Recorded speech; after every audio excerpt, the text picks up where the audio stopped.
Mas Gabi, o que você queria ganhar de aniversário? Certamente não o hiato de Shingeki no Kyojin. Oi, eu sou a Gabi Xavier e hoje tô aqui pra comentar o episódio 12 da terceira temporada de Shingeki no Kyojin, o último da primeira parte, porque finalmente, sim, saiu confirmação oficial de que teremos um split core, uma divisão da terceira temporada em duas partes com um intervalo maior do que estávamos imaginando a princípio, porque a segunda parte volta aparentemente em abril de 2019. É menos de um ano, mas são vários meses pra gente aguardar. Fica aí a expectativa de que com isso eles melhorem o cronograma da produção, eles organizem melhor tecnicamente e a segunda parte venha com maior potência, com uma animação melhor, uma valorização maior deste novo arco que acabamos de iniciar neste finalzinho da primeira parte e virá com muita ação, muito drama, muita emoção e coisas inesperadas. Eu te garanto isso mesmo, e você já pode ter um pouquinho de ideia pelo preview desse episódio 12. A gente comenta disso no final, vamos falar de tudo que tá acontecendo e fica tranquilo. Neste pequeno intervalo, não vai deixar de ter Shingeki nesse canal, com spoiler, sem spoiler, a gente faz vídeos de acordo com o que vocês quiserem. Fora isso, estamos comentando vários outros animes da temporada, vamos falar de fora da temporada também, então fica aqui. Se é a sua primeira vez nesse canal, seja muito bem-vindo e se inscreva para acompanhar mais vídeos como esse. Deixa seu like, comentário, porque isso ajuda muito. Vamos lá! Esse episódio foi uma prévia, um momento anterior, a preparação para uma grande batalha, para uma missão importantíssima de retomada da Muralha Maria. Finalmente eles vão caminhar, lutar para tentar cumprir essa missão de retomar o grande território, o maior território que a humanidade tinha dentro das muralhas. Só que eles têm à sua frente inimigos. Minimamente a gente sabe que Reiner, Bertolt e o tal Titã Bestial estão lá juntos, aguardando eles em cima da muralha de Shiganshina, pelo que a gente viu no final do episódio, então as coisas não são fáceis. Fora isso, obviamente, o caminho deles até lá, até chegar nesses inimigos, tem vários outros titãs irracionais e eles têm um grande contingente, um grande pessoal. A gente viu que muitas pessoas se alistaram na tropa para fazer parte disso, mas não vai ser fácil. Detalhes importantes. Primeiro, a gente vê que eles tentaram analisar aquele fluido na seringa que o Ken entregou para o Levi, e por causa do que a gente já viu do diálogo de Eren e Historia,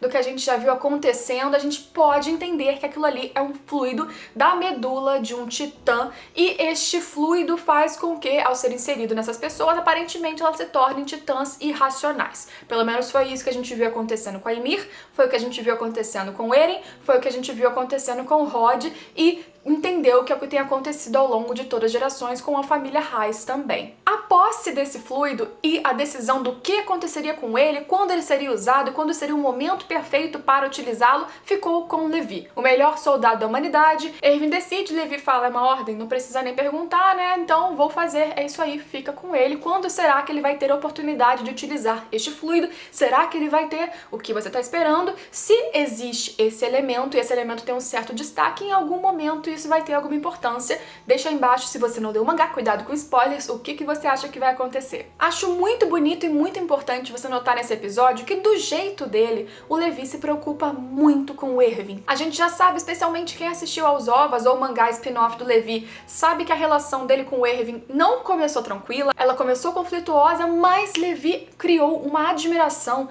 pelo Erwin muito grande. Ele confia no que o cara decide, ele aceita, por mais que ele possa questionar uma coisa ou outra, ele segue tudo que o Erwin fala. E naquela hora, ele tá preocupado desse cara que é tão importante, que toma as decisões, que faz os planos e está com um braço a menos, está ali um pouquinho deteriorado, que ele participe dessa missão que, como a gente falou logo no começo, é perigosa, claramente é perigosa, mas o Erwin não aceita. Ir atrás disso tudo é ir atrás da verdade. Eles querem chegar também no porão lá dentro de Shiganshina, dentro da ex-casa do Eren, porão que Grisha Yeager disse que esconde uma verdade muito grande, disse isso para o Eren. Lá está toda a verdade, possivelmente a verdade sobre tudo aquilo que os Reis tiraram das memórias da humanidade, história da humanidade anterior ao que eles sabem de dentro das muralhas, e não se sabe o que tem lá. Mas com certeza é algo importante que eles não sabem. E o Erwin, como a gente sabe, desde pequeno, ele persegue, sobretudo, não a salvação da humanidade. Antes de qualquer coisa, ele quer descobrir o que o pai dele queria saber,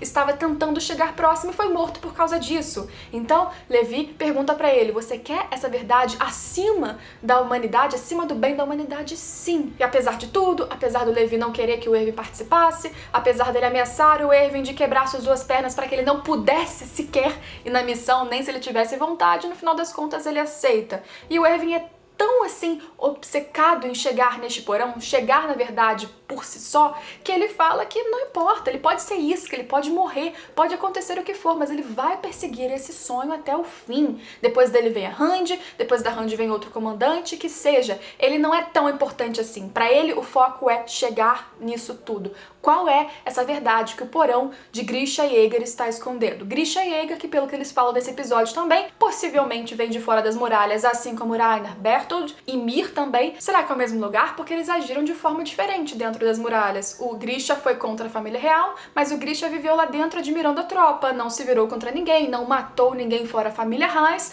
Então, apesar da história do Grisha ainda ter muitos buracos e muitos mistérios que a gente vai descobrir nesse próximo arco, nesta próxima parte em abril, apesar disso, dá pra entender que ele de alguma forma age diferente, está aliado talvez a pessoas diferentes do que esses outros que a gente conhece. Mistérios que talvez o porão responda? Não sabemos. Parte um pouquinho alívio cômico foi no momento que decidiram dar finalmente carne, que é um recurso muito escasso desde que a Muralha Maria caiu e eles perderam grande parte do território, que tinha pecuária e tal, mas deram carne para a tropa de exploração. Vamos entrar numa missão muito perigosa e vamos deixar o pessoal com um ânimo assim mais alegre, né, mais satisfeitos. Mas dá muita briga, é um negócio muito raro e especialmente temos um momento meio estressante com a Sasha, que tenta atacar a carne sozinha, tem trabalho para segurar ela, não conseguem apagar nem com o mata-leão, tem que amarrar, enfim, é um momento divertido com algo mais importante também em relação ali a Eren e Jean. Jean que sempre joga verdades na cara do Eren, que fala pra ele que ele tenta muitas vezes agir como um suicida, como alguém que vai sem pensar em nada, e é necessário a Mikasa pra salvar ele várias vezes, ele não pensa no que ele tá fazendo, ele tem que parar de agir tanto por impulso, e você vê que o Eren nessa hora extravasa, os dois brigam, ninguém vai conter os dois, a própria Mikasa percebe que o Eren precisa extravasar, e isso é bom pra ele por esse lado, porque ele ficou muito tempo sofrendo, se contendo, frio, ou então remoendo tudo que ele descobriu sobre ele, e agora ele conseguiu explodir, tirar de dentro, e ele percebeu, a gente vê no diálogo dele com a Mikasa e com o Armin, o que remete muito a esse trio que está na abertura, e é muito importante essa relação, mesmo que você esteja desprezando, ele percebe que tudo bem, como a mãe dele analisou ele quando bebê, falando com o Keith, ele é normal, e tudo bem ele ser normal. Ele por muito tempo invejou as habilidades e a força de Mikasa e Levi, mas os dois também não conseguem fazer tudo sozinhos, quer dizer, eu acho que o Levi consegue, né, não sei, mas brincadeiras à parte, cada um tem a sua habilidade e juntos eles se tornam uma unidade muito forte. Cada um tem a sua forma e eles juntos se fortalecem. Isso é uma fala muito importante, uma visão muito importante que a gente vê que o Eren adquire nessa fase, e leitores do mangá, fiquem de olho nisso porque isso também é importante pra gente. Outro detalhe que não passou despercebido é que nessa fala dos três, dizendo sobre o que viria após a retomada da Muralha Maria, o que eles fariam, o que existiria além do mundo, e o Armin dizendo que ele quer ver o mar, ele quer descobrir as terras de gelo, só de areia, mas sobretudo e antes de tudo o mar que ele sabe que existe. Será que a vida vai voltar ao normal após eles conseguirem concluir essa missão? Você vê que o Levi tá ali do lado escutando essa conversa. E há um paralelo muito interessante nesse episódio, que a gente vê o Levi observando como o Erwin pensa, porque o Erwin não pensa no depois, ele fala, ok, depois que a gente descobrir a verdade, depois a gente vê quem é o inimigo e a gente faz novos planos. Já os três, eles pensam muito mais no depois, em como viver o além, em como descobrir tudo que há para além do que eles vivem ali, do que no plano em si, na resolução em si, na verdade em si. São visões bem opostas e é interessante você ter visto que a mesma pessoa observou as duas. E eu sempre mostro esses detalhes porque esses detalhes não estão lá à toa. Então perceba a diferença de visões, perceba a diferença de propósitos, de sonhos, de ambições e uma mesma pessoa observando isso acontecer. A batalha se aproxima, chega o momento em que eles sairão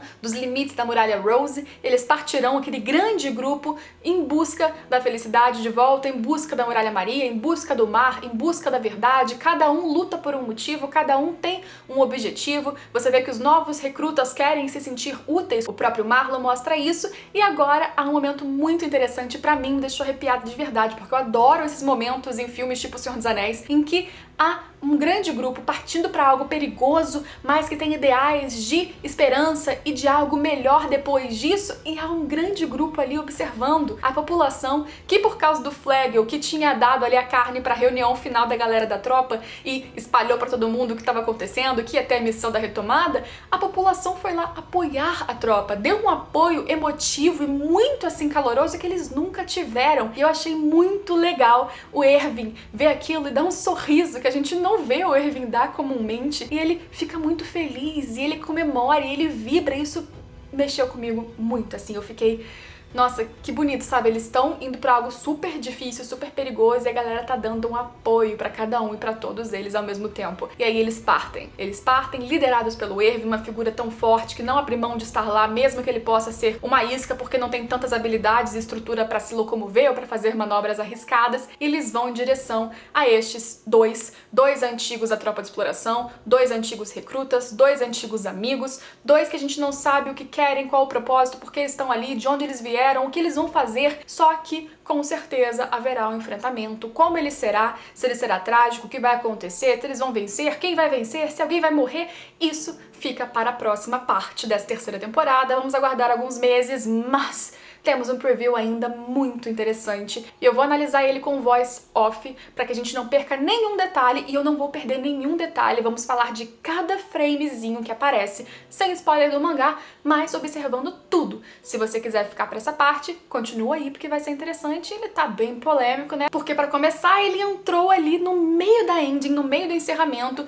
como se tivesse dado um erro, alguma coisa acontece e você vê que a cena que vem em seguida não é muito tranquila. Existe um momento de tensão e isso, obviamente, é logo após o começo dessa missão. O que vai acontecer, o que te espera, e eu te digo assim de cara, o preview te deu spoilers do além do que você vai ver logo após o retorno dessa temporada, ou seja, tem spoiler. Cabe a você interpretar junto comigo aqui, sem ler o mangá. Lembrando que essa vai ser uma descrição frame a frame, não uma análise com teorias e spoilers do mangá. Se vocês quiserem que eu faça isso, por favor, deixem nos comentários. O encerramento começa naturalmente, mas antes de entrarmos no Requiem, quando temos a pergunta de onde estará o paraíso, aí dá um erro, como se estivesse rebobinando, não sei, e começam a surgir algumas imagens onde talvez não deveriam estar. Logo após a gota de sangue, temos um corpo em cima do que parece ser um telhado, um corpo que parece estar com a roupa da tropa de exploração e bem queimado. Há uma imagem de uma mulher, não sabemos se uma foto,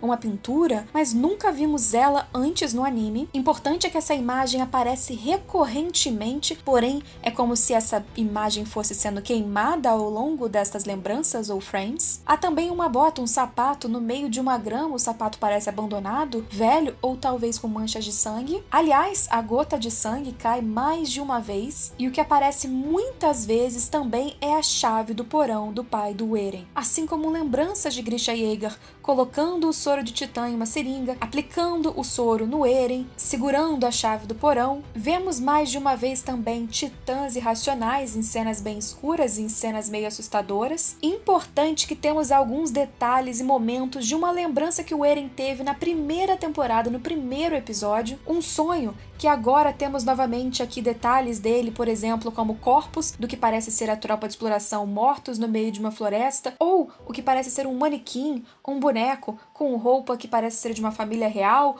ou de alguém que trabalhava para a família real, isso ao lado de uma lareira. Também temos a aparição do Titã Sorridente, que vai ficando mais definido ao longo das suas aparições, e um frame que se repete mais de uma vez do que parece ser alguém da tropa de exploração, pelas pernas talvez uma mulher, que está sendo espremida pelo que parece ser um titã e muito sangue escorre. Um descampado com corpos esqueletos que não sabemos se são de seres humanos ou titãs também aparece mais de uma vez, assim como o que parece ser ou um glóbulo vermelho ou uma célula que se multiplica, e raios que demonstram transformações de titãs. A lembrança sobre o dia em que Grisha Yeager foi engolido pelo seu filho, há também a estrutura endurecida que Eren criou na Caverna dos Raios, temos mais de uma vez Titã Bestial, também vemos aquele livro que Armin lia com informações sobre o exterior, sobre as estruturas, paisagens e animais que existiriam fora das muralhas, temos um pedaço ali do que era a abertura Sasageyo da temporada passada, com um inseto engolindo outro, e também um detalhe do encerramento da temporada passada também, 2 pedaços,